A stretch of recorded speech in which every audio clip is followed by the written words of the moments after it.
So after I had this plan to be like this very pragmatic plan to be like this popular kid, I had this idea that I was gonna do it regardless, and I knew I was a very smart guy. I was a smart, very smart kid at a very young age.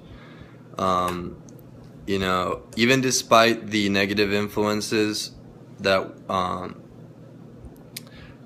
of like people or friends or what have you that kind of thought everything that is not intellectual or intelligent is cool. You know what I'm saying? Was to be everything that isn't intelligent or intellectual is to be appraised. That isn't uh, everything that isn't intellectual or intelligent is to be appraised. Everything that is cool is to be appraised. I had these types of friends at a very young age, like that. You know, they were really ghetto kids. You know what I'm saying? And it was just it was kind of tough because, like, I didn't want to give up this impression that I wasn't genuinely interested in academics or intellectualism at a young age. I didn't want to let people even remotely think that I was gonna give that up at a young age. But I had this plan that I was gonna be like this notorious little kid, and try to garner respect and what have you in like the most typical ways possible. Because I mean, I knew I was a Mexican, and I knew that there was people that were gonna perceive me as being, traditional or even outdated or what have you. But I kind of played on those ideals, much like my father did. I would imagine. Um, and I managed to gain a bit of reputation and a bit of clout within my high school as being this guy who smoked weed, who sold weed, who drank at a very young age, which I mean isn't even that young compared to what most people are beginning to smoke at. And even then, like my brother had smoked weed at the age of like 10 or 11 or 9, really. And I started to smoke weed when I was a freshman in high school.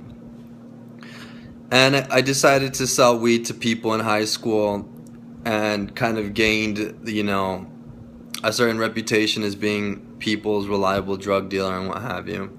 And I loved it. I loved the glamour and the vanity behind it. I thought it was wonderful, um, that's kind of where it started to go downhill. Like I started playing into being a stereotypical Mexican and a drug dealer and ghetto and what have you, and preying on people's sensibilities that I wasn't like a square. You know what I'm saying? Because for whatever reason, I didn't want to be considered somebody who was just lame or whatever. As most people don't want to be considered. And so I tried cocaine for my first time in senior year in high school. After years trying to impress on people, this notion or this understanding that I was like this cool guy, this drug dealer, this notorious guy. There were people doing harder drugs than me that were white and that were wealthier than me. Like their families were better off than me, um, and better off than my family. And they introduced me to cocaine, and I did my first line, and I was hooked. Like there was no way you could not. After that first line, I was done. You know what I'm saying? It was a magical, euphoric experience for me. Um, and I continued this habit of doing cocaine, of buying it, of selling it into college, but just buying it when I was in college in 2007 at UNM. And I wanted to leave Santa Fe, and I wanted to leave New Mexico. I wanted to get a new feel, a new taste, a new place to be at, a different environment. And I wanted to go to Boulder, Colorado initially, but my parents didn't have the money and what have you, and basically to them it wasn't a good environment for me either.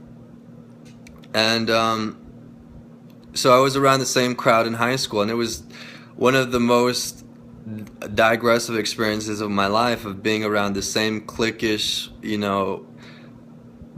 mentality. It was like we're constantly trying to galvanize our high school years, or if not prolong it. And I was around a lot of people who really, for whatever reason, I guess they didn't get it out during high school, their partying mentality and what have you. And I was kind of like stuck in this very precarious situation because I felt like I was just partying just to party and for the high and for the social thing and what have you. But it was really disillusioning and discouraging to be around people who felt like they need to be constantly validated, you know. And they would, very few people were like treating their college experiences like this time to be intellectual and philosophical. And I kind of had this very repressed mindset that that's what I wanted to get out of college at that time. And there was a few friends that were very intellectually inclined that liked to be philosophical and intellectual, but most of the people were just, you know, getting drunk or high.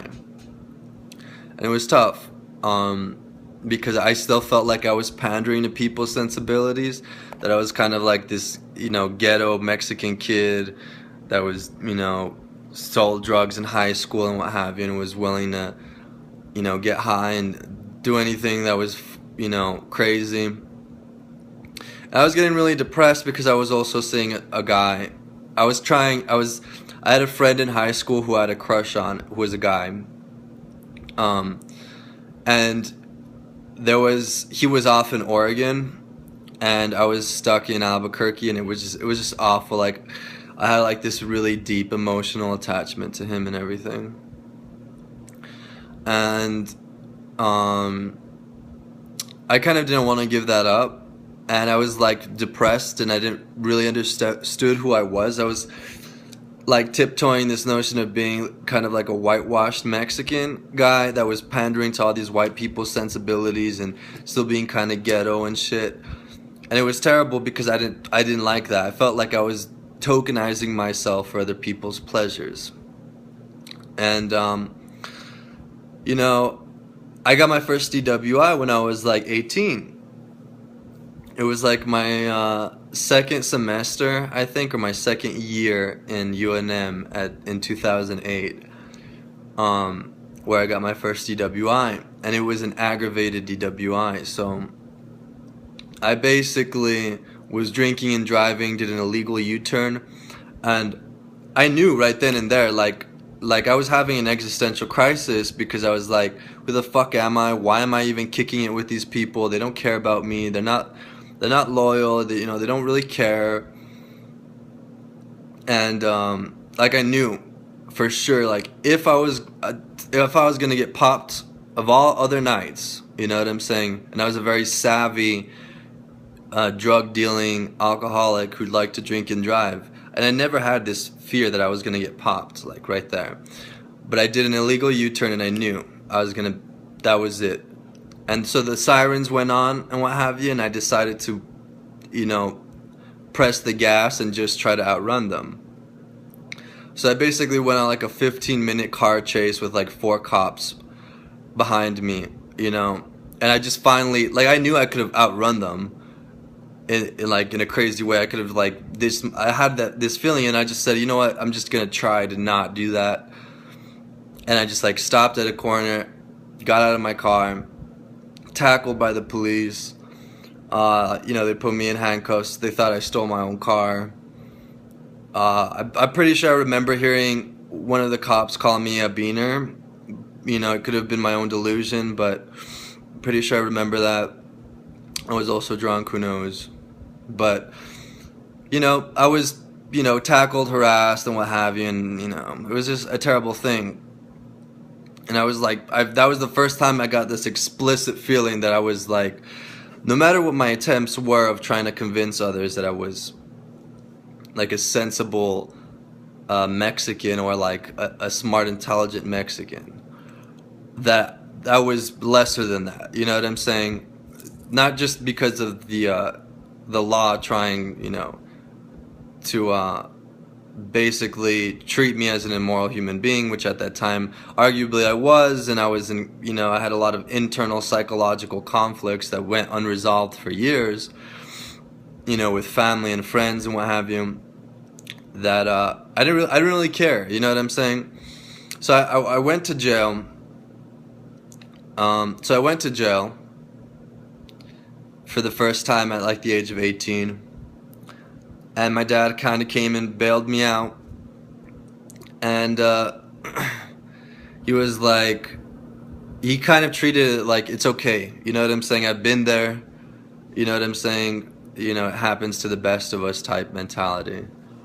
And it was kind of crazy because it was like, I don't care if I was there, you know what I'm saying, or not. I don't want to go back there. But I was like, but I'm not going to change my identity either. I had my philosophical, ideological, and intellectual convictions of who I was and who I was going to become. And I was like, and I don't care if I ever go back there, I'm not going to change who I was. It was like it was a hubris. It was very egotistical and arrogant and stubborn of me to think, but that was my mentality. Like, it doesn't matter, jail is not going to change me, I'm not going to be fazed by this and what have you. And that was also one of the first times my dad asked me what my sexual orientation was.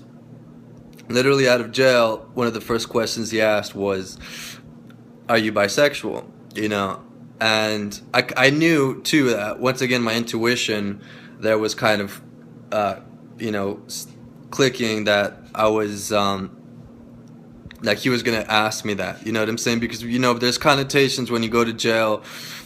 You're probably gonna have some kind of intimate relationship with a stranger there that goes, you know, unwanted or unwarranted. Didn't happen to me, but he asked me that, and I told him, you know what? At the very least, I'm bisexual. You know, and it was tough because this is a very traditional Mexican father. I would have maintained the delusion for the rest of my life if I could have, but I felt like for me to have the type of autonomy that I was wanting, I kind of had to let him know. So straight out of jail, I told him, you know, I'm at least bisexual, and you know, everything kind of changed thereafter because it was an aggravated DWI. I had to drop out of college. You know, I kind of went with my dad's, you know, plan. He wanted to make me a businessman or a